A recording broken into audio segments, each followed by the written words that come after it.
This is a Just Barbarian Things actual play podcast. Our role-playing games may contain themes and language that is not suitable for all audiences. You have been warned. All right, we're just going to jump right back in where we left off last time.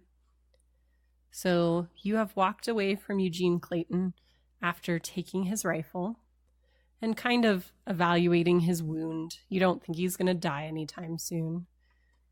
And as you walk away into the fading light of the woods, you see that he kind of retreats into his little hidey hole, taking as much cover as possible since he no longer has a weapon. Okay. I want to disable this rifle and leave it behind. Okay. Not like break it or whatever, but just like, I mean, take the bolt out if I can. I don't know if I can make that happen or not with my 25 in rifles. Yeah, why don't you roll your rifle skill and see how adept you are at such things? Here we go. All right. I rolled a 19. Okay, so that's a success. Right. So, although your focus is handguns, Mm-hmm. you are familiar enough with rifles. You understand the basic functionality of working with them. And so you're able to easily, like you said, remove the bolt if you'd like to do that. And put it in my bag, and then I'll just prop it against the tree. Okay. It's like I don't want to destroy it, but I don't want someone to find it behind me and, Right. Get the drop on me like I got the drop on poor Eugene. Poor Eugene. Yeah. Poor Eugene. All right. I would like you to make a tracking roll, please. Let's roll tracking just real quick. Man, track is pretty low for me. Yeah, I know. So I'm going to try my best. That is not going to get there. I rolled a 69, dude. All right. And, so you continue in your sort of northeasterly direction that you've chosen. Just stumbling through the woods on. I'd like you to go ahead and make a spot hidden roll. I'm carrying my lantern in my left hand. Right, which is why you don't have disadvantage for it being failing light. So close. Needed to get under a 28, rolled 31. All right. Did you want to spend luck? Yes. Where's my luck? Luck is here. Mm-hmm. Doop. All right. It's 1 for 1. Cross that off. That means I get to roll again. No, you spend a number of luck as to bring down your score. So 1 point of luck is one lower on your dice roll. I need to spend 3 then. Yes. To get to a tie. Right. With my score. So I only need to tie it, or do I need to get below it? No, you can tie it. That's okay, fine. Cool. All right. So you're looking around, and we're not really paying too much attention to anything in particular along the path you've chosen. You're just kind of trying to maintain a northeasterly direction, but you get lucky, and your light happens to catch a little bit of a reflection of something on the ground. Okay. And looking at it more closely, you can see that there are occasional kind of spatters of blood leading kind of generally in the direction you're going, although a little bit more northerly along the path that you are heading down. Blood spatter. Yes. And I'm kind of on a path here. Yes. Okay. And you can see that the direction that the blood seems to go in is in a kind of clear swath through the forest, like someone had run through there. All right. Fair enough. I think that I'm on the right track here. All right. Are you following the blood, or are you continuing more northeast? I'm going to follow the blood. Okay. So you continue to follow the blood trail, the failing light not really affecting you since you have your lantern. Mm-hmm. And about half a mile into following this trail, you find a discarded hunting knife.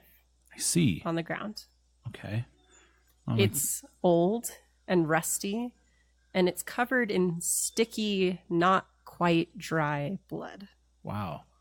So I didn't have to even crouch down to examine it to see all this. This is what is readily apparent. Right. This is Okay. how it looks. All right. I'd like to crouch down and examine it if possible. Sure.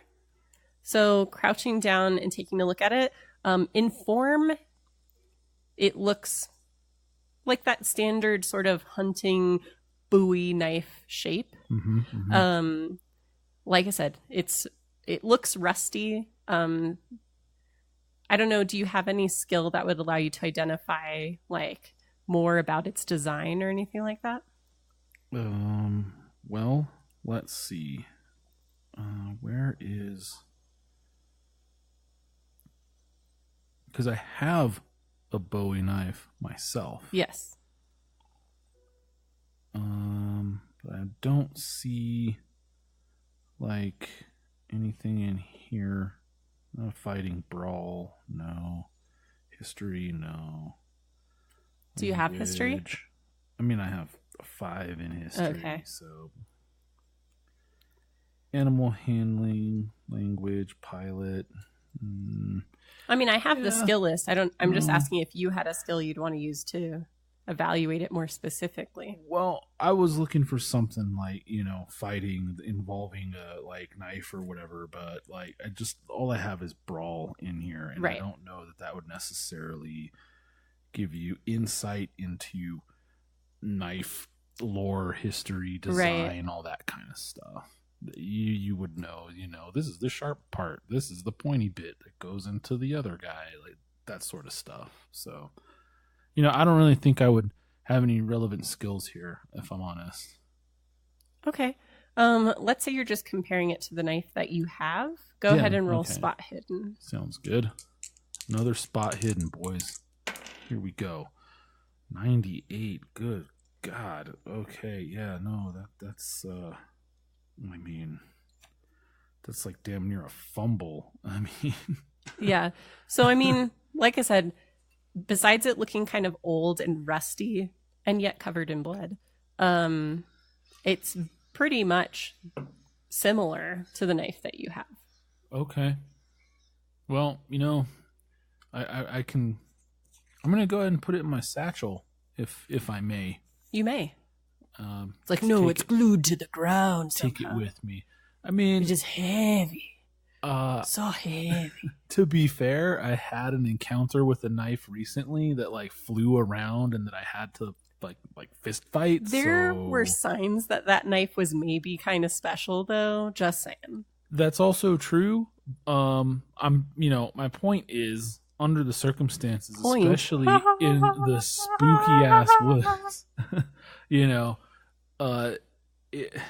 I don't know that being cautious with a knife or assuming that maybe it would be resistant to being moved, is unreasonable. Okay. No, that's fair. You do have a little bit of history with knives at this point. Yeah, that's all I'm saying. So but if it's just behaving like a normal knife, that's cool. I'll put it in my bag and we can move on. You put it in your satchel, and you don't have to follow the trail much farther before you see the body of a man. Blood staining his left side, pooling on the ground beneath him. Okay. Is your character hardened to seeing dead bodies? I don't know. So in your history, do you have any traits or anything that would be on your second page related to that? Like in my backstory here. Because there's literally a trait that prevents you from losing sanity for seeing dead things. I don't think you have it, though. I have... my talents are only endurance and quick draw. Okay. That's it. So yeah, so you don't. So this is a little bit alarming to you. Well, okay, but I don't know that I know he's dead right now. I'd like to, if I could, run up and try to oh no, he's hurt. I better run up and Well, you can, but I need you to make a sanity roll first because you see a man lying in a pool of blood. Okay, so I got to roll sanity first. Yes. Okay. So you want to... And that's not here, that's up here It's somewhere. next to your luck. Yeah. Okay. And I think It's this, and so this is my score here. So my scores are 25 and 97. So I don't know. Your current score is 25. There you go. You need to get 25 or less. Wish me luck, barbarians. Oh, man. I rolled a 90 and a 10. So I feel like that's a little different. I mean, I don't know. That's 90. That's just straight 90. Yeah. Okay. Never mind then. It's not different. All right. So you are kind of freaked out by this. Right. So I need you to roll a d6. 1d6. Coming right up, Ringo. 3. All right. You lose 3 sanity. 3 sanity. Okay. So my current score is 25. And what you see is this. 1, 2, 3. Okay. Oh, I see. Okay. I mean, should I describe what I'm looking at here, or what do I do? Sure, you can read it into the record, but it's not text. But sure, tell me what you see. So this guy looks like he fell on an episode of Family Guy. So he has one arm kind of behind his back and the other one outstretched. He's very pale. He's wearing workman's overalls and a work shirt, which is hiked up on his left side. There appears to be a wound, and I can't tell from this picture if that's a bandage or just his underpants or what have you, but his shirt is hiked up and the side of his overalls are undone in the area of the wound. So right. It definitely jumps out at me that, you know, his clothing is moved out of the way in an intelligent fashion around that wound. Which is the biggest takeaway, other than his paleness. He's extremely pale. Right. So you do see a white male in overalls. Literally white. An obvious wound on his left side that looks like it has been hastily bandaged. So that's what you were seeing. So it is a bandage. It's not like his old-timey boxers. No. Which are just these giant bedsheet white shorts. So I'm just confirming the correct things that you have noticed there. Fantastic. All right. You did say that you wanted to examine the body. I mean, obviously, it did kind of like you found a dead body in the woods. Right. So it freaked you out a little bit, but sure. You regain your senses. What would you like to do? So, I mean, I'm not the kind of dude that is just going to assume that the guy's laying there with blood and wounds and whatever. I'm just gonna like, oh, he dead. Like, you know what I mean? Or run up and, you know, look for a pulse or something. Right. You can roll either medicine or first aid. Okay. So medicine is 1. First aid is 30, so we're going with first aid. I think that's a sound decision. All right, 71. Just rolling like Rich tonight. For the record, our friend Rich rolls shittily. Rich, if you're listening to this, it's true. Don't get offended. Yeah, man, you can't get salty about that. Well, you can, but it's not justified. It'd be unfounded. Anyway, sorry.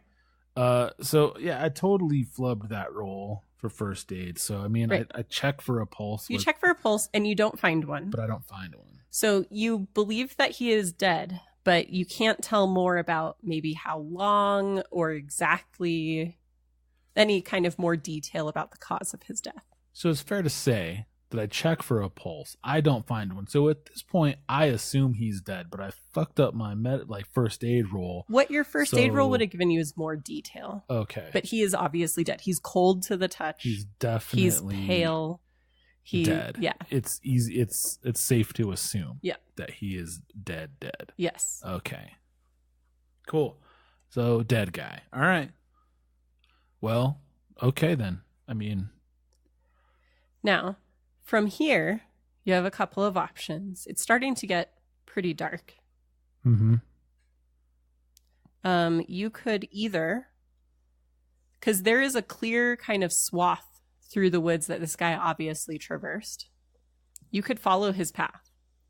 Or you could go back to the heading that you were on. I'm going to follow this guy's path. Okay. Now, do you want to camp? Not right now. Okay. So you continue to follow his trail kind of more north, less east than you were originally going. All right. I'm okay with that. Okay. How does that wash with the directions I got from Eugene? To be fair, like everything that's been described to you, whether it was the cabin or Eugene's instructions or even the direction of the reservoir, all seem to lie in a vaguely north-northeast direction. Okay. So I'm still heading in the right direction. Yes. You're not backtracking at all. Good. Okay. As long that's all I wanted to check. So cool. All right. As you continue going through the woods in the dark, so you're just moving by lantern light, there is a place where the tree line obviously kind of ends. Mm-hmm. And up ahead, you can see it kind of clears out into the line of what looks sort of like a service road. Okay. And ahead of that, you can see a clearing where a campsite has been set up. All right. So I'd like to take a moment to set up the blinds on my lantern. Sure. So instead of throwing a circle of light all around me, 3 of its 4 sides are covered, and the one side just has like a hole with, an aperture that can be closed. Sure. On it. So okay. It's kind of like a targeted light source. Exactly, like a flashlight. Ye oldie flashlight. Or as Carl Loft would refer to it, a torch. Or as Dungeons and Dragons would refer to it, a bullseye lantern. Or a sunrod. No, it's a bullseye lantern if it's directed. Oh, yeah, no, I know if it's a lantern. But I mean, the function is the same, right? But anyway. Right. So talk to me about how you want to approach this campsite. The campsite is dark. You can see the shape of tents and stuff up ahead, but there's no fire. Okay. So I think as soon as I see this campsite, I would like to kind of close the lantern, right? Sure. And sort of just chill, like not like hide, kind of, sure. Go into stealth mode, if you will, and listen for any activity in the camp because it's just barely nighttime. Right. Are you listening or are you spotting hidden? Or both? I'm going to watch and listen. Sure. So I think that's both. fair because you're taking your time. I think you have time to do both. Yeah. So I'm, keeping my ears open, keeping my eyes open, just surveilling the campsite. Sure. With all of my senses. I'm not like licking it or whatever. Not yet, at least. No, that's fair. Okay. So what kind of roles are we looking for here? There's listen and spot hidden. All right. Super complicated games that you make me play. Good night. I know, right? How can a brother keep up? Okay, first off, listen. Here we go. You ready for this? All right. 20. So that's under your score? That is under my bigger little score. So that's a hard success. Okay. Don't forget to check the box if you haven't already, because you succeeded on your roll. I did. Check it, so. All right, and that's your listen? It's my listen check. So you don't hear any sound specifically coming from the camp.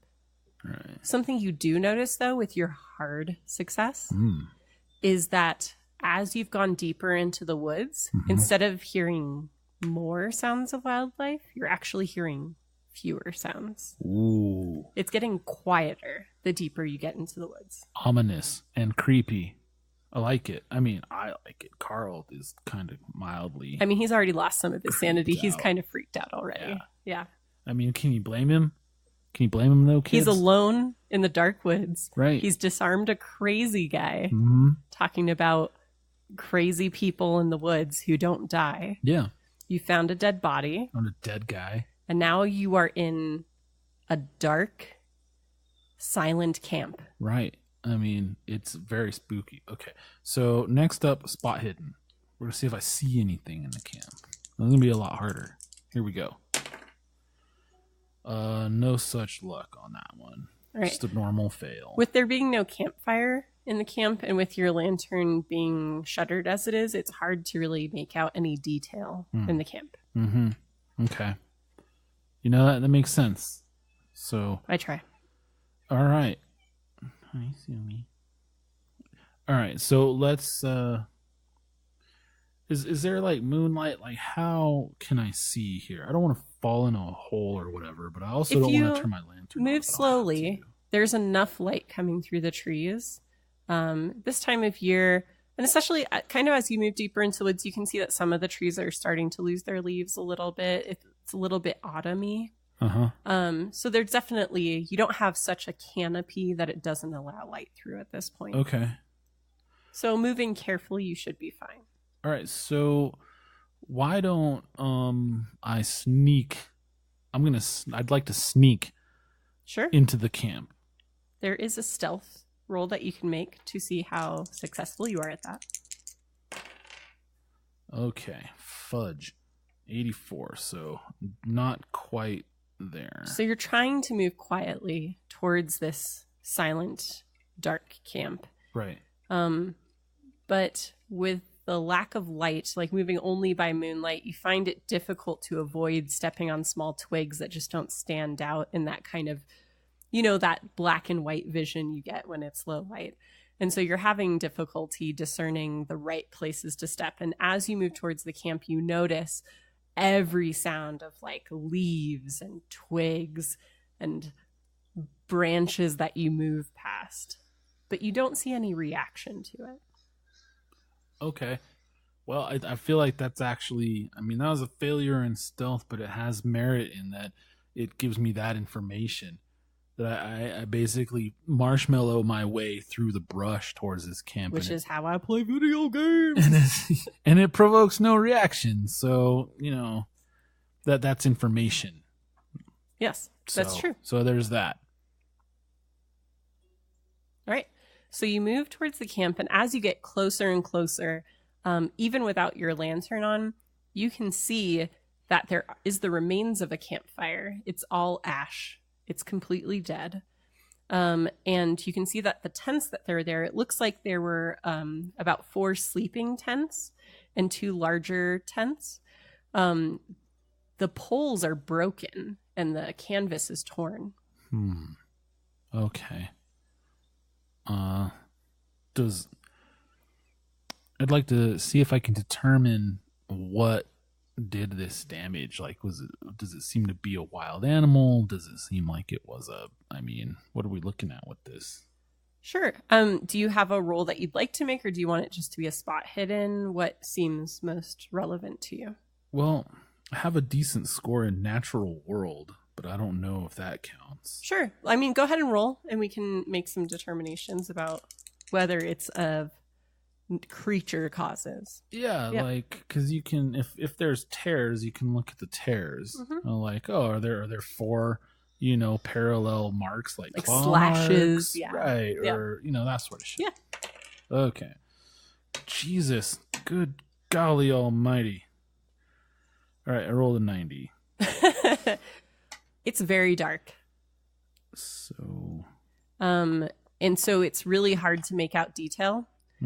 The moonlight lets you see like the obvious shapes of like the sagging canvas over broken poles and things like that. But there's no detail in this lighting. You'd either have to wait till morning, light a fire, or use your lantern to really get a better look. Okay. I'm going to take a risk and use my lantern for this. All right. So you're opening up the shutters. And as you do, you illuminate what was a very nice campsite. There are obvious space for sleeping tents. There's a kitchen tent, a cooking and dining tent, and then a large tent that looks like it was used for painting, because you see kind of easels knocked over and canvases strewn all over the ground. Aha. And based on what you see kind of like shining your lantern across the site, it does appear that there were signs of a struggle here. Yeah, okay. This is the artist's camp. It appears so. That's the light bulb that goes off over Carl's head. Is that this is the artist camp. And thinking back to the man that you saw in the woods, you think that maybe you saw paint on his overalls. What? There is paint on his overalls.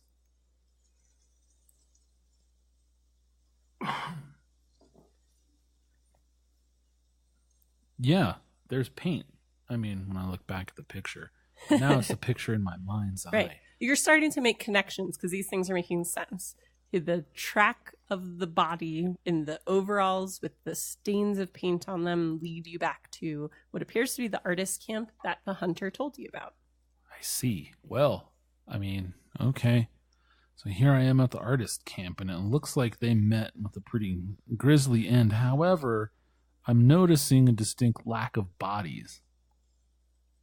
From what you can see, just kind of shining your light across the area, you do not notice any bodies. There seem to be any tracks of like dragged away bodies or anything like that. What would you like to use to investigate the area for clues?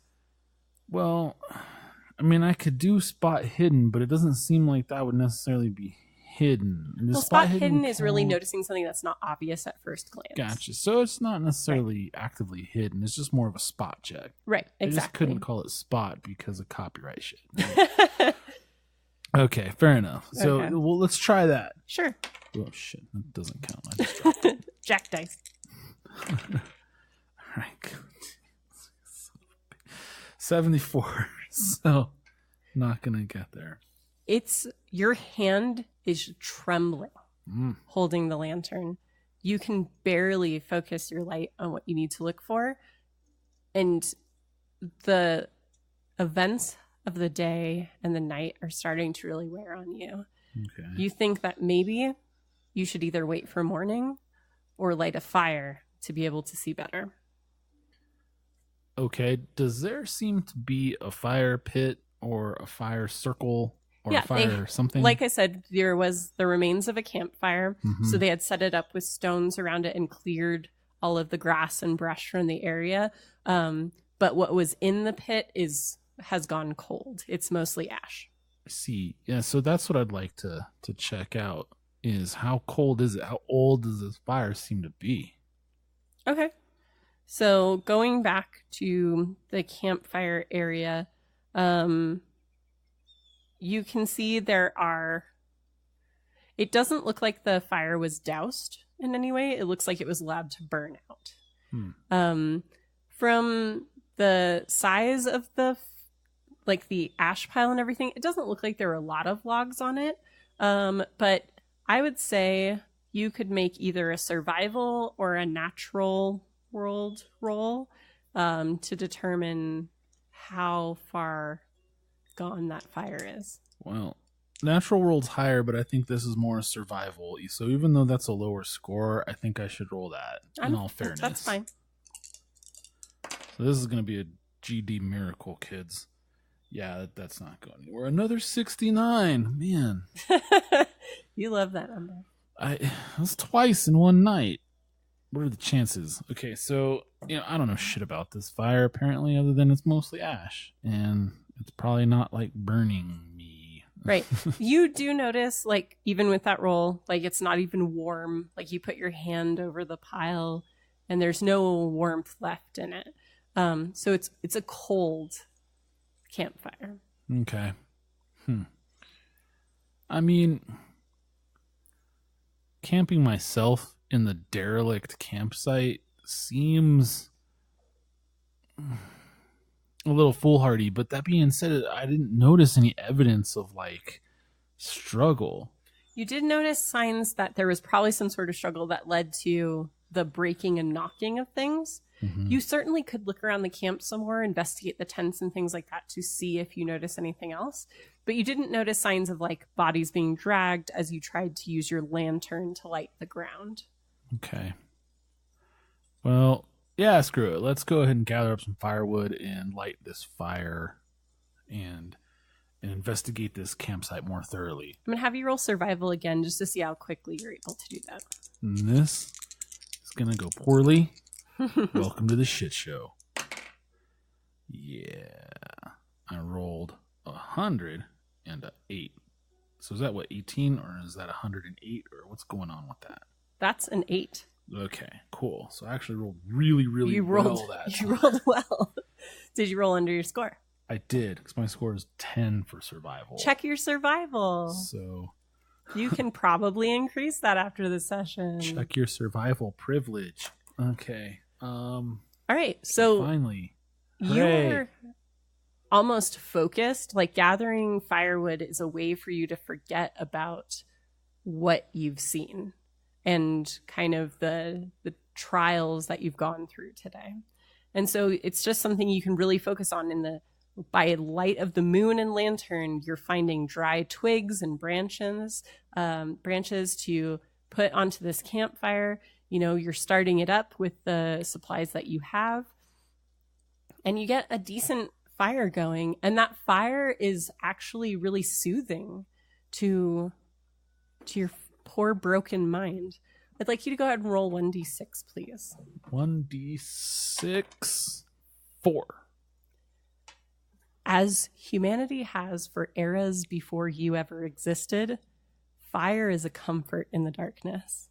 And you gain 2 sanity points back. You can regain them. Excellent. It puts me back up a little ways. So that's good. Because, man, I gotta say, my sanity was a little low. Yeah. It was just a little low. And I would say that's fair enough for being a solo investigator in this realm. It's hard to keep your wits about you. Yeah, I mean, I was expecting to run off noodle-armed to the horizon by this point, at least once already. But as the fire gets going, you're starting to feel more comfortable, and it really gives you a chance to sort of look around and see what's going on. And like I said, you can see the tents kind of broken and battered. You can see that the cooking tent, you can see the kind of corner of a travel camping stove. And you can see kind of a mess of knocked over easels and canvases and brushes and things in the other large tent. But I'd like you to go ahead and make a spot hidden check to see if as your eyes kind of adjust to the light of the campfire, if you notice anything else just sitting there. All right, let's do it. 33. Spot hidden's 28. So close, but not quite there. So close. Did you want to spend luck, or you not want to spend luck? No, I'm not on this. Sure. All right. So, you're kind of just letting yourself calm down, warm up.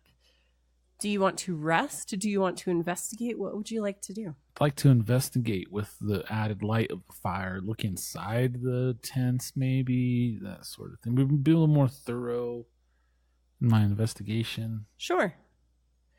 So looking around inside the tents, you can see that the cooking tent has kind of like a makeshift seating area and a stove. Mm-hmm. Putting your hand on the stove, because it's a wood-burning stove, you do notice that it's cold. So this has not been used for a while. Moving through the personal tents, you find mostly what looks like kind of personal art supplies. So kind of sketchbooks, uncompleted canvases, small canvases, things like that. Uh-huh. And then going into the other large tent, you can see there are definitely some destroyed canvases and some broken easels and things like that. But you find and are able to kind of put together 6 paintings that were completed and that have not been destroyed. And I can show you what those look like. 6 paintings. So you say. Here's what you see. And I'll give you kind of a little bit of a description as you look at that. You can see that one painting shows a deer looking through the trees. Mm-hmm. You can see one that shows an owl on a branch. Yeah. One showing a path through the woods with yellow leaves on the ground. Yeah. One that shows a figure from behind as something rises out of the water in front of it. Ooh. And one that shows an old cabin with a figure in the doorway. Uh-huh. And one that shows the moon through the trees. I see. Yeah, that's about what they all look like. All right. So you get a little bit of a twinge. Something about these paintings reminds you vaguely of a dream that you had while you had trouble sleeping the night before. Mm-hmm. But you can't remember anything specifically right now that really links to it. Right. But they feel familiar. Okay. Yeah. Wow. I'm a little taken aback by these paintings because they seem to almost tell a story, and they seem to sort of describe to me a descent towards something a little creepy, like that my mind kind of shies away from. Right. So the story that's laid out in these paintings, it's just like I get that tip of the tongue feeling from it, that it is that style of vague creepiness. Right. All right. As you're looking through the tents, because you're kind of moving around the camp a bit more, I'd like you to make another spot hidden roll. Okay. Can't rain all the time. 61. So still nothing. Still nothing. Okay. All right. So at this point in the dark, even with the fire, even with your lantern, that's really all that you can tell. But what you do know for certain is there is no one in this camp. Okay. Not necessarily an awesome thing, but, you know. Right. Better than discovering another body or similar. So, all right, let's just wait for morning, I guess, you know. Sure. Like, what else are we gonna do? No, I think that's definitely fair.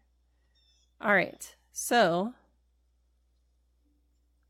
you're in your second night, so I'd like you to make a POW roll, please. POW. Okay. Good night. 81. My POW score is 25. So. All right, I'd like you to roll 1d6. 1d6. 5. Okay. I believe my rolls on 1d6 have been 3, 4, 5. Interesting. You do fall asleep. And as you do, you begin to dream. Okay. Coming into focus are yellow leaves falling slowly from the thick roof of branches above, blades of sunlight stabbing through the darkness, and ahead of you, you see a dilapidated log cabin. The door swings slowly open, and figures emerge. They advance slowly, but with purpose. You want to turn and run, but you can't take your eyes from them. Your muscles strain. Your brain cries out for your limbs to work, but you are powerless. The figures wear strange clothing. You hear the first one, a man's voice, as he comes closer. He says to you, "Come with us. Join us in his service. Embrace your new destiny and bask in his eternal glory." His face is lifeless, pale, unblinking. A dark green smear of corruption spreads down from an empty eye socket. The creature grins, and its skin cracks, and you wake in terror. I'd like you to make a sanity check, please. So I wake in terror, kicking off the blankets and such, probably gasping. Oh, no. All right. I think I rolled an 8 again, though, so that's actually awesome. That's good. That was sanity? Yes. Okay, so yeah, I think I made it, actually. Right, so you're only going to lose 1 sanity for that crazy nightmare. Okay. Phew. Good job. Good job, me. Good job, Carl. Well done. All right. As you wake suddenly, the first light is just starting to come through the trees, but it's still relatively dark. I'd like you to make a spot hidden roll. Here we go. Let's continue the roll of good rolls. 33. Dang it. So close. Thanks, Gand. All right. So you have kind of a creepy feeling waking up from the dream, but you don't see anything around you. Everything seems actually quite still in the soft kind of twilight light of dawn. Mm-hmm. But then suddenly there's a sound, what you would recognize as an explosion coming from the north. Huh. The echo of the blast dies away pretty quickly, but you notice in the partial light a faint blue glow reflected in the clouds for just a moment. Huh. That's interesting because an explosion wouldn't necessarily be out of place in the area of a quarry, but blue seems kind of weird. Yeah. So I'd like you to make a listen roll. Listen. I'm good at listening. Hooray. Ooh, yeah, that's a hard success. Oh, nice. So as you're kind of like looking at kind of just the belly of those clouds that were briefly reflected blue in the dark sky, Right. you hear the sound of approaching footsteps. Okay. Huh. And it sounds like 3 adults. 3 adults tromping towards me. Yes. Very steadily in your direction. Okay. Cool. That's going to give me a chance to hide if I'd like to, if I could. You may try to do so. You can certainly try. You can certainly try. God, man, why? My stealth is so high. And I made it so high so I could use it. But the dice, they hate me. Okay, so that's a 93. I would say not because I just like you, because we're married. But because your listen check was so successful, I'm going to say that you have a bonus die because you actually heard them when they were far enough away to have enough time to find a good spot. Okay. So you can roll another tens place to see if that helps you at all. All right. Feet don't fail me now. All right. I mean, better, but not there. Not enough? Yeah, it's 83 instead of 93. So you hear the sound of approaching footsteps and your brain says hide, but your eyes are still focused on those clouds that were so briefly blue. Mm-hmm. And your body doesn't move the way you want it to. And so you're kind of just standing there in your long johns as, or whatever it is you were wearing, as 3 men approach who you recognize. I see. You recognize these men as one of the posses from the meeting in town where the search posses were organized. Yeah, okay. And they see you, and they seem to have the same glint of recognition. And they look kind of stricken. Uh-huh. Okay. And they're pale. And they say, we can't do this. We're heading back to town. We recommend you do the same, sir. Well, what did you see? They kind of like glance at each other nervously, and they're like, it ain't necessarily anything we actually saw. It's just we're tired. We're sick. We can't get a good night's sleep amongst us. There's weird things we can hear in the woods, but we're not finding anything. It's not. We don't think it's safe out here. We're going back. Did you say which way they came from? They kind of came from like a northwesterly direction. Okay. So from further towards whatever, they didn't come up from the south. They came down from the north. So they might have been closer to whatever's out there. Right. But they said they're sick and they're tired from not getting sleep and they are not feeling safe out in the woods. Did you have disturbing dreams last night, gentlemen? When you mention disturbing dreams, they kind of glance at each other and they're like, definitely trouble sleeping, nothing particular. Would you mind, on your way, before you head out, which is completely understandable, by the way, would you mind taking a look at these paintings that I found? Okay. I don't know if Carl would have his wits about him to this degree. So if I'm, out of bounds here, please let me know.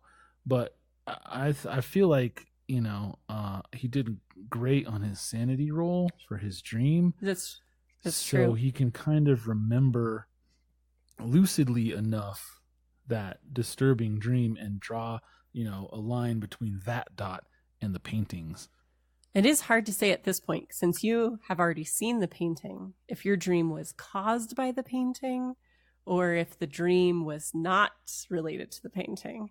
However, you do have these 3 men. And that's exactly why I want them to look at them to see. That's my whole strategy. You have them go look at the paintings, but what I need you to roll, and I'm not sure if this is your strong suit, is psychology. Psychology.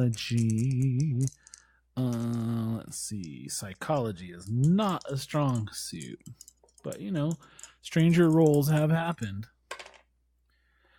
Nice, dude. Look at it. I can't see it from here. We have like a long ass Beauty and the Beast table. Look at it. I rolled a hard success. I rolled a 4. Magical. You can check your psychology. Yeah. So that's pretty cool. Oh man, my psychology is just the default score. Oh yeah, psychology is really useful in this game too when you're doing social interaction. Oh well, now I know. I didn't know that before. So you lead them to the pictures. One of them seems to kind of look at all of them and just seem confused. Mm-hmm. One of them looks at the painting of the cabin, and you can tell that he's very shaken. Aha. The other sees the picture of the thing in the water, and he actually steps away from it. Yeah. All right. And again, the man who spoke to you said, well, certainly are strange. This is a strange camp you set up here, sir. I think we gotta go. Oh, this isn't my camp. I discovered this last night. Well, whatever's going on here, I think it's beyond some town folk searching. Indeed. Well, Godspeed. Best of luck. Carry on. You too, sir. So, man, that painting, I wonder. The one with the thing coming out of the water is pretty awesome. And the one with the deer, I want to wrap it up and have them carry it back to town for me, and then I'll ship it off to my dad to put it up in the family estate. Are you asking them to carry the deer painting? The deer and the thing coming out of the water painting, both of them. Yes. I'd like to ask them to take it back with them and just leave it with the whoever bed and I'd like you to roll guy. persuade, please. Yeah. This would be awesome. Because your persuade is also shit. Oh yeah, my persuade is just awful. So let's see what happens. Another 4. Oh, dude. Check your persuade. Another hard successy. This is why you always try. All right. So you can see as you pick up a couple of the paintings and start carrying them towards the group, the one who backed away from the thing in the water painting, kind of puts his hands up and gives you the universal face. Universal nope.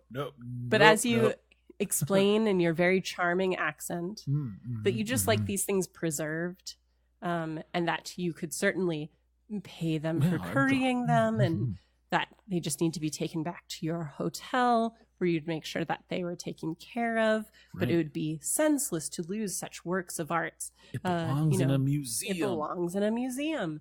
And aren't you heading to a university where these things could be well kept? And blah, blah, blah, blah. And we could cover them up. I mean, you don't have to carry them naked. The leader wrap them up with some of canvas. the group, who is not the one who stepped away from that painting, kind of gives a look to his compatriot and nods to what you're saying, kind of wraps it up in a piece of ripped canvas, and they promise to leave it at your hotel.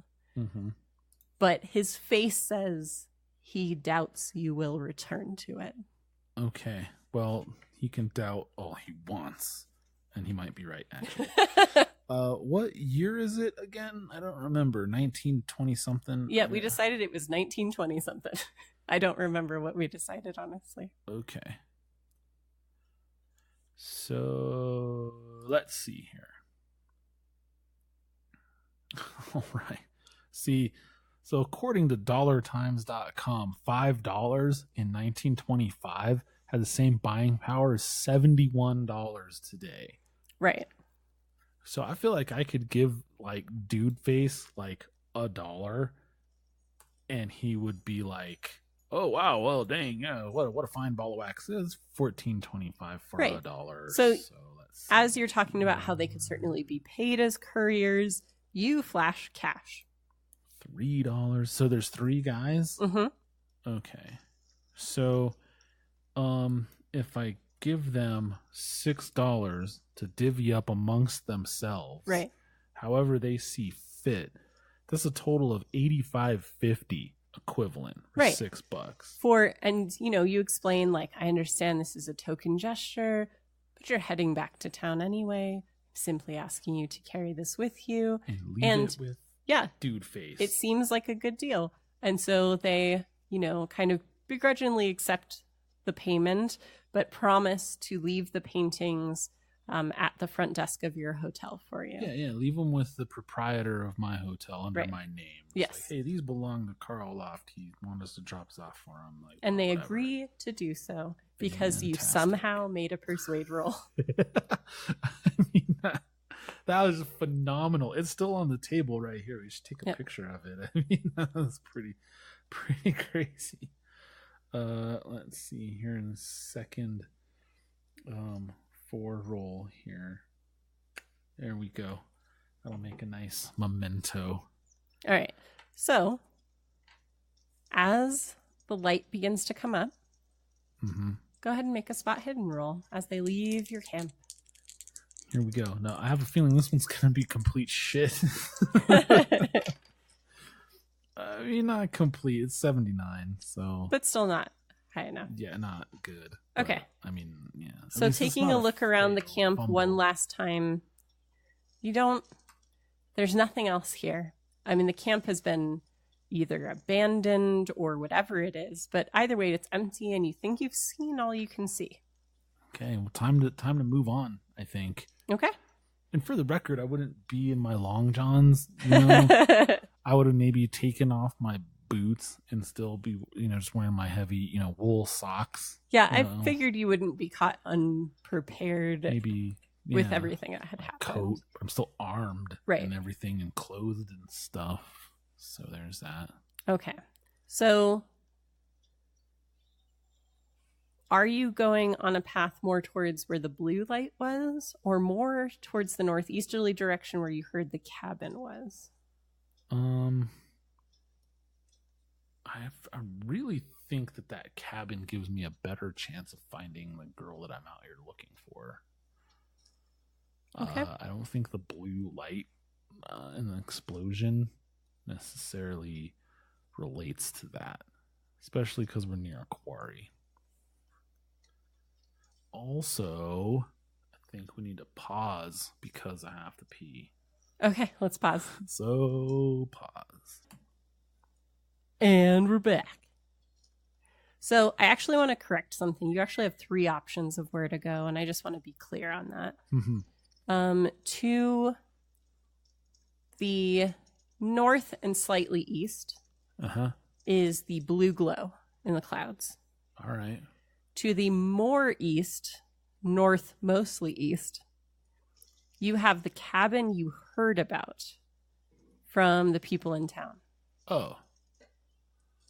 Okay. And then to the north, but slightly more west, or maybe due north, is the location that Eugene told you he last saw the girl. Oh, okay. Yeah, let's go there. Okay. That sounds like a good idea.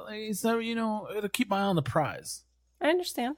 We're here to find the girl. Sure. So. All right. So you cross the service road that's next to the artist campsite. And you continue north. Okay. Until you see it. An old cabin in a clearing. The door is closed, and you don't notice any movement from outside. Okay. As you get closer, you smell something. Uh-oh. Something dead. Is there a spot smelly roll? Can you roll smell, please? I'd like to roll smell. The cabin stands silent, but it is very obviously riddled with bullet holes. And the stench leads you to a tree. Ooh. The tree is soaked in blood. This is bad. And impaled through the chest on a branch about halfway up the tree is one of the men you are hunting. Oh, goodness. An underling you recognize from the pictures as Christopher Dobbs. Blood drips slowly from his wound, down the tree, down the body, and pooling on the exposed roots, dripping off the man's shoes. I'd like you to make a sanity roll, please. He's still dripping blood. He's still gooey. Still gooey. That means something like he's fresh. This guy's fresh. That's not good. That is not good. And it's halfway up the tree.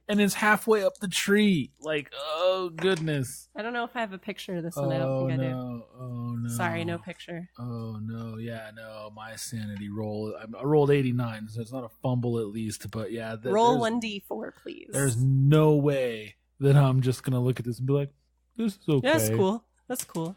2. All right, you lose 2 sanity. Yeah. I mean, I lucked out on that. Because this shit right here is fucked up. I'm just going to go on record. All right. What would you like to do? Well, I'm going to back away from this grisly scene. Right. And, I mean, I guess if I can, drum up the intestinal fortitude, I'll check out the cabin. So as you backpedal, you can see... Actually, go ahead and roll firearms for me. Tell me what you get. Or if you're successful. I don't really care what number you get. So I have firearms handgun and firearms rifle. Whichever is higher. Okay. So, high firearms score. Cool. What the shoodle? Okay. I rolled a 91. Okay. I have to spend 10 points of luck to turn that into a success. Which you're allowed to do if you want to. I just don't see the value in that. Okay. So backpedaling, seeing the bullet holes in the cabin, you are going to start to approach it. Yes. And as you do, the door to the cabin flies open. Floof. And there stands Harris, the leader of the gang. Yeah, Harris. Eyes wild. Mm-hmm. And he's holding a shotgun. Okay. He screams, "Give her back or get the hell away," and fires. Oh, no. I have to try and dodge or something. I need you to dodge. Hooray. I like dodge. I mean, I don't like it, but I'm going to try to dodge. Okay. Here's where I need really good luck, but I have a decent dodge. So let's hope for a happy result, kids. Okay, cool. So luckily, not luckily, so I didn't make it, but I rolled a 48 and I need a 45. So this is where you spend luck, I think, unless you can't do that on a dodge roll. You can spend luck. Okay, cool. So, yes, I would like to spend some luck so that I can dodge this attack. Right. So if I spend 3 points of luck, I'll get down to 45 and tie my dodge roll. Right, which you do? Yes. Okay. So he's kind of just shooting wildly. I mean, it's a shotgun, so it's not ideal for you. But you're at a far enough range where you kind of have an idea of where it's pointing, and you can kind of like try to get into a little bit of cover and kind of move away from him, which you do successfully. You don't seem to notice any holes in you. Good. Okay. So this guy's pretty wild, but I mean our goal is to rescue the girl. Right. And he said, give her back or get the hell away. That is correct. So I don't think he has the girl. But, I mean, I'm basically in a gunfight with this guy right now. Unless there's something else you think you can do. I'm I'm not really interested in talking him down or trying to otherwise like subdue him or whatever. So what we're going to be looking at then is your guys' dexterities. So what is your dex? My dex is 90. All right. So you get to react first in a round. Cool. All right. So what do you want to do? So I feel like if I like dodged out of the way, sure, that I might have like, dodged to the side perpendicular to the perceived trajectory of the like incoming shot. You didn't just like run in a straight line away from the rolling giant thing that's trying to crush you? Right, exactly. Okay, gotcha. Like I didn't just go straight backwards. Like, right. Yeah. You have knowledge of firearms. And maybe like did a little tuck and roll kind of maybe, and then like into the brush a little bit and stuff like that. Yeah. And now I'm like kind of crouched there and stuff like that. And I believe that you have a trait or talent or whatever that means that your firearm is always ready. Right. I have quick draw. Yeah. Because I have my holster for my 45. So that's where it's like from my successful dodge in the crouch, that's when you just like, skin that smoke wagon and go to work, so to speak. Okay. All right. So what would you like to do? I'd like to draw my pistol and shoot at my assailant. That's Sumi is hiding in the bookshelf and trying to dig a nest on the hardened earth of the shelf. Sumi, she gets it from your side of the family. But yeah, that's fair. Okay. All right. So now I roll firearms handgun for this. That is correct. Because I don't have to spend any actions or whatever readying my firearm. Mm-hmm. Just quick draw and bang. So while you do that, he is going to fight back by also shooting his shotgun. Okay. Well, let's see what happens. Yes. Okay. Easy. Not a hard success, but a success nonetheless. Oh, here. Let me get you some danger music so it's more exciting. Let's see. We'll do...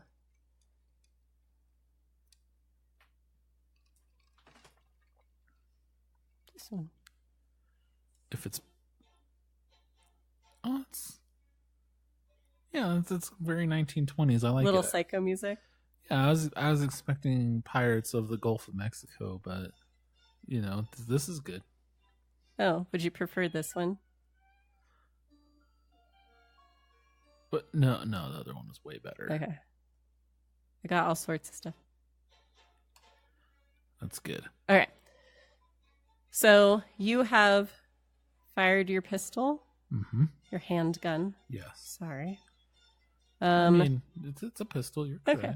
And he has fired his shotgun. What was your level of success? My score is 81. I rolled a 47, so I did not get a hard success. You got a regular success. Right, regular success. It was pretty close. You got a fail. What? So, he got a fail. Yes. Okay. So that means that you win this combat functionally. Okay. So what's going to happen is you're going to roll your damage. Okay. This is the first because he didn't try to ever. dodge. He's walking straight towards you with his shotgun, firing. Okay. Okay. So this is 1d10 plus 2. Yes. Is what this Colt 45 is. All right, here we go. 1d10 plus 2. 8 plus 2, 10. Okay. Oof. So you basically go center mass because you've just rolled. Right. You've readied your weapon and you're kind of doing like a quick fire sort of maneuver. Yeah. So you're not looking to go for a wounding shot at this point. You're trying to take him down as effectively as you possibly can. Yeah, you're looking for a hit. Right. And you shoot him dead center in his chest. Oof. Okay. And blood is like spurting forth over his, I mean, as you know, it's 1920s. So decent suit that he's wearing, actually, although disheveled. Right. Like blood's just flowing out from it. And he no. takes another kind of staggering step towards you. And what would you like to do? We're in the next round of combat. Okay, first of all, I mean, I'm not... and I don't mean this literally. I mean it literally. That I don't want to shoot myself in the foot. Right. Here, but I've never shot like a person before. Right. This is new for me. Yes. And so this is pretty traumatic and horrible because I'm a normal person. Right. Carl's not like a psychopath. He's not going to shoot a guy. In the moment, though, this is going to be horrifying in the aftermath for you when you have time to process it. You don't right now. Right now, this is life or death. Right. Like fight or flight. Yes. Instincts are taking over. Okay. Yeah.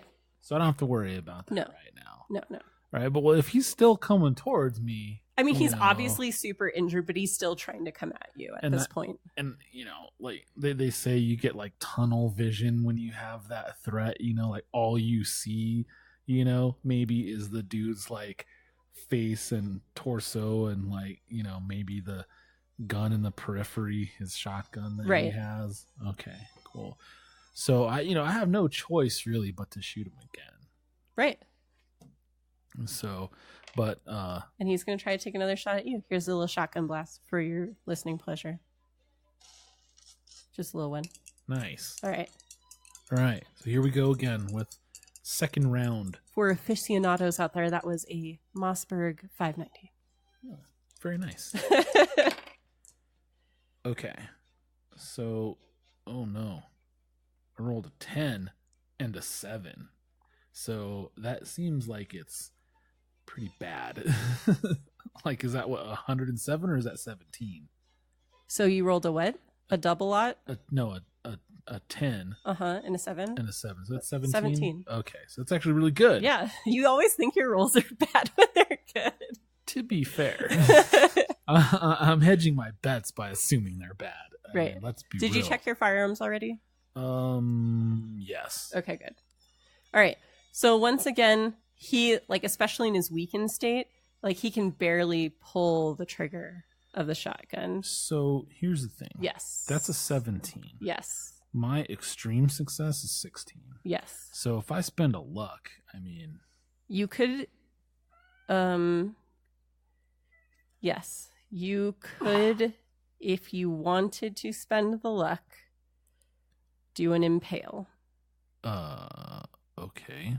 So an impale is the Call of Cthulhu version of a critical success on a weapon roll. Like in D&D, if you roll a 20, you get extra damage. Oh. In Call of Cthulhu, if you impale, you do max damage plus your roll. Okay. I mean, from what you saw of the wound, you don't know that that's necessary.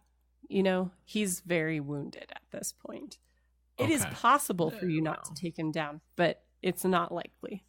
Let's just roll with it. Let's keep it natural. Okay, so go ahead and roll your damage. Long and flowing tresses of natural beauty. Okay. That is 9 total damage. Oh, okay. No, so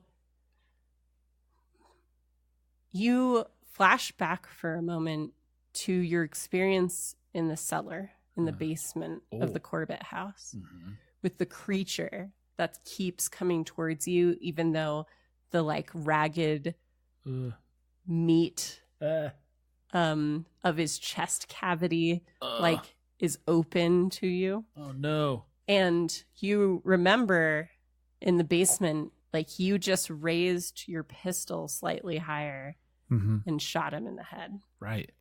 And so you, as you continue to move away from this man, raise your pistol. Just a bit. Just a bit. And you squeeze the trigger, you don't pull it. And you're so happy right now. You squeeze the trigger. Okay. And I mean, half of his face and most of the back of his head is gone in an instant. Now I'd like you to roll sanity. Yeah. But I will give you a bonus die because it was self-defense. Okay. I mean, all right. Let's see what happens here. Okay. Man. All right. So,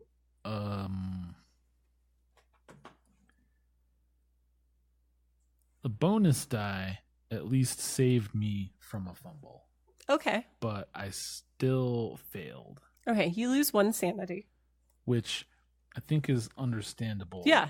Because that shit was horrifying. Yeah, that is an awful way to go. I just straight murdered somebody, and I did it like in the horrible blank words of a firearm, where it just obliterated half of his head, and that's just horrific. And I don't know. I mean, as a player right now, I'm feeling like a little, queasy from it. So I feel like Carl would probably like turn to the side and just kind of like barf, I mean, right. I don't think he's really eaten anything lately because he's been trekking through the forest for the past couple days, but he would maybe like retch a little bit, right? Just because that was terrible. That was just horrifyingly awful right now. Right. Oh man, wow. This is such an awesome game. Sorry, so you kind of like dry heave into the leaves at your feet. You haven't eaten. You kind of like had a really long night going to the like seeing the body and then going to the artist camp. You kind of fell into sleeping after your long investigation. You were awoken by a nightmare, and then there was an explosion, and then there were people leaving to go back to town who were obviously terrified. And now you're here. And your body has almost nothing to offer to the ground at this point. And you're shaking, from the force of your muscles trying to like retch everything. But you kind of regain your breath and trying not to look too much at the body. What would you like to do? Well, that's the trick, actually, because I'd want to. There's just so much racing through my head right now. Like people don't die when you shoot them, and so I should disarm this guy. But there's something in my head that's kind of saying like, if this guy is not actually dead after that clearly killing shot, he's probably not going to use the shotgun, right. So disarming him is probably a waste of time, but I just have this like traumatic, just damaging impact right of conflicting instincts in my head, like disarm him, but that's a waste of time, and I don't want to go near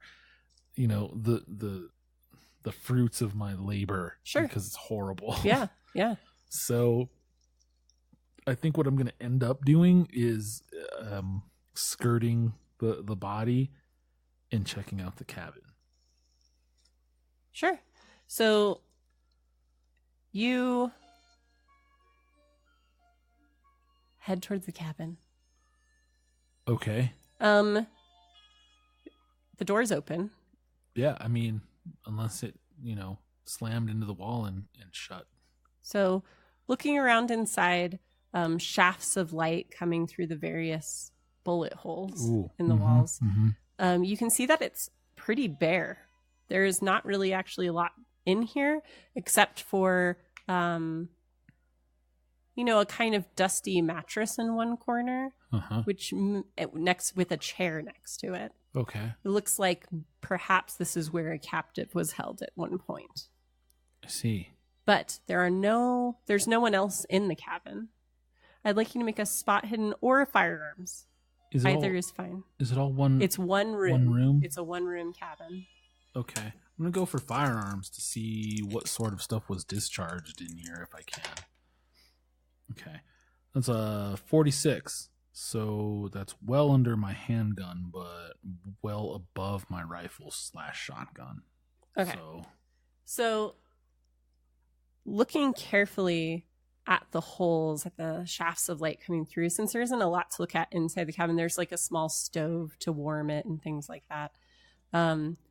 You notice that based on the damage around the holes, all of these holes were inflicted from inside the cabin, shooting out at some perceived or real threat. Wow. Okay. So I don't know if Carl would know this, but it seems fairly intuitive that if you're shooting through walls or doors at something, you're really scared of what you think might be out there. I think that's apparent, yes. Yeah. Okay. So these guys were hardened criminals, right? But they were freaked out enough to blindly fire at what they perceived as a threat outside. Wow. And so kind of as you continue to turn, looking around at the walls and everything, you kind of look back through the door. Mm-hmm. And what you can see is leading away from the cabin, going relatively easterly. Mm-hmm. There is kind of a fork and two paths leading away from the cabin. Because you didn't approach the cabin along a path. You kind of just made a beeline there. Right. But there are two paths leading away from it. Mm-hmm. Both kind of going in the direction of the other things that you know are in the area. Okay. But one of them looks well worn, like well used. Okay. And the other is kind of unseasonably covered in yellow leaves. What? Mind blown. Which one would you like to take? Oh, or would you like to backtrack, or what would you like to do? Well, because both of the things that, well, pretty much all the things that you're aware of, the potential location of the reservoir, the location of the blue glow, and the cabin that you learned about, both lie in all of those lie in the direction that these paths seem to point in. You can't tell which might take you where. Okay.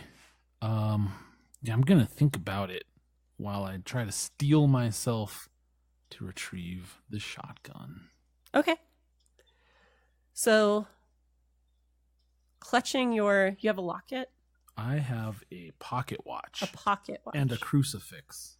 You don't have a memento? I have treasured possessions. I have a coin from my father's collection of international coins from his travels, a pocket watch, and a crucifix. Those are my treasured Oh yeah, your other possessions. character had a locket.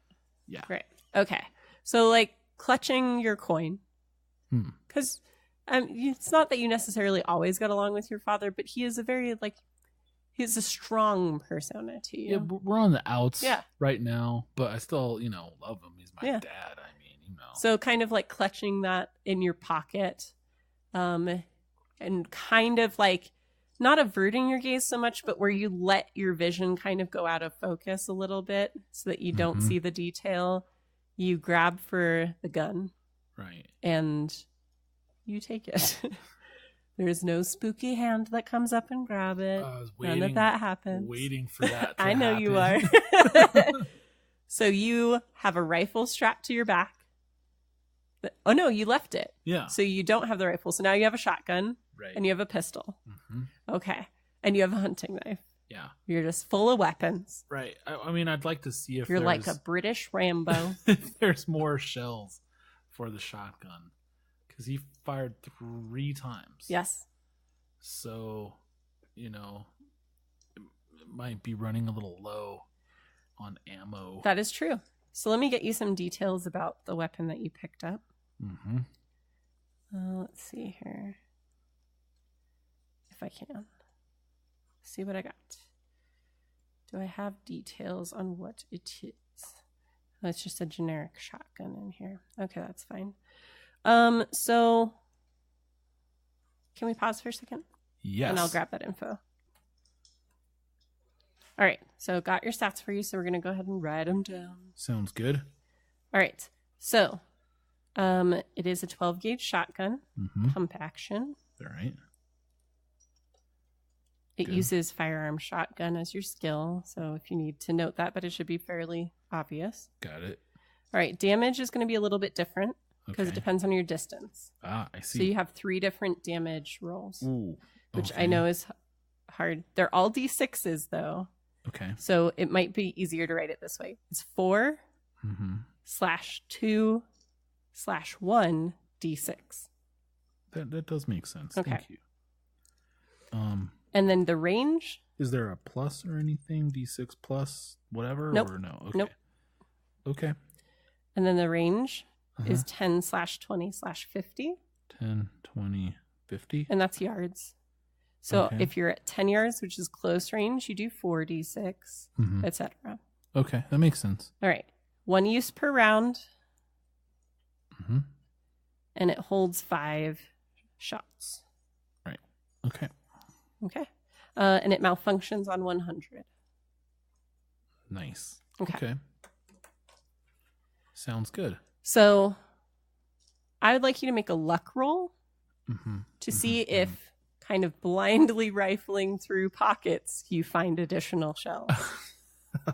Okay.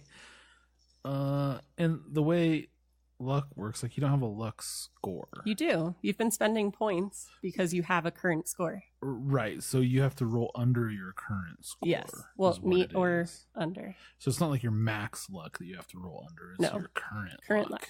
Okay. I thought so. Yeah. I just wanted to double check. Just like sanity. Here we go.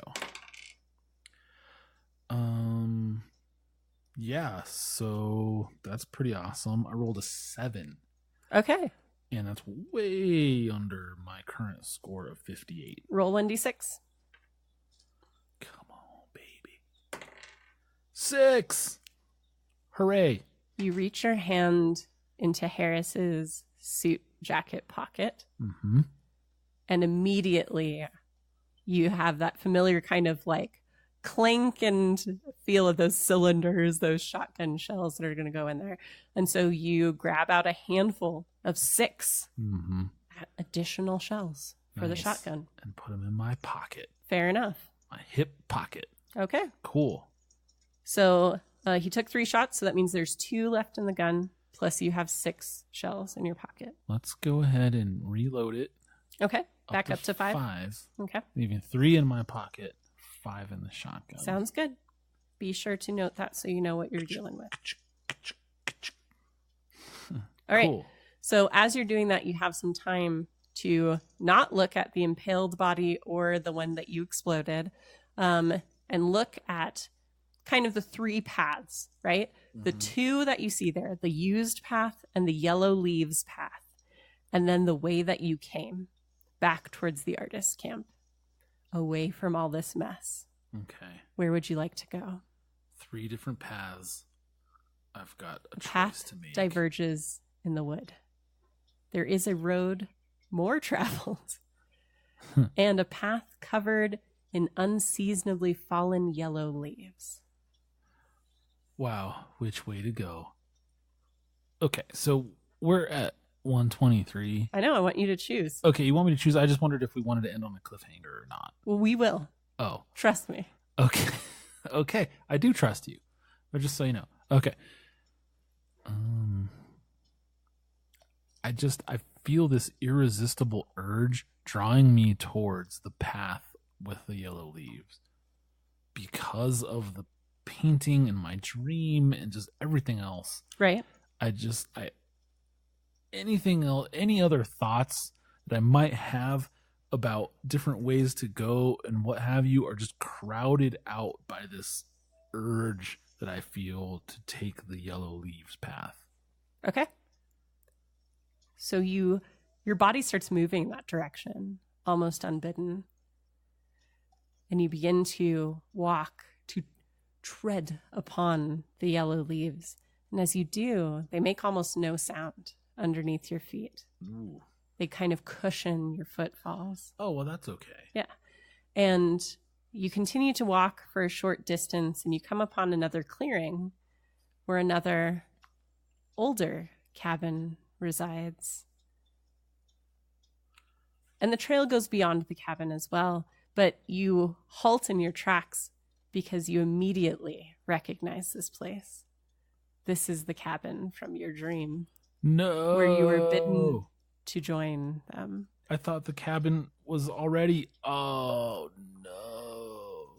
So we're going to go ahead and end here and pick this up next time. Wait, what? Oh. Okay. All right. Okay. All right. Okay. This is making me go full Denzel. Because that is... I thought the cabin from my dream was the one Harris poked his head out of and started shooting me. Especially based on this painting. This painting right here, if you could see, it makes sense that that's what it would be. And, wow. Okay. All right. Fine. All right. Cool. Well, I guess we'll see you next time, barbarians. So if you guys are liking what you hear, please visit us on patreon.com/justbarbarianthings. We do post news that's available to everyone. We also post things that are only available to patrons, including some Discord access where you can chat with us in real life just because we're around, or maybe even hop in a game with us if we're playing something you have. We have cool weekly random characters with backgrounds and story hooks. Right now we're focusing on Eberron because that just came out, so that's pretty cool. And the other thing that you can do there is really help us to get new books, new materials, new microphones, so that we can continue to make content on a consistent basis with much more ease. So if you choose to do that, thank you. If you'd like to at least check it out, that would be great. Otherwise, say hi to us on Twitter, talk to us on Facebook. We're around and we'd love to hear your feedback. Thank you so much, and we'll see you guys next time. And as always, keep killing it. Thanks for coming out.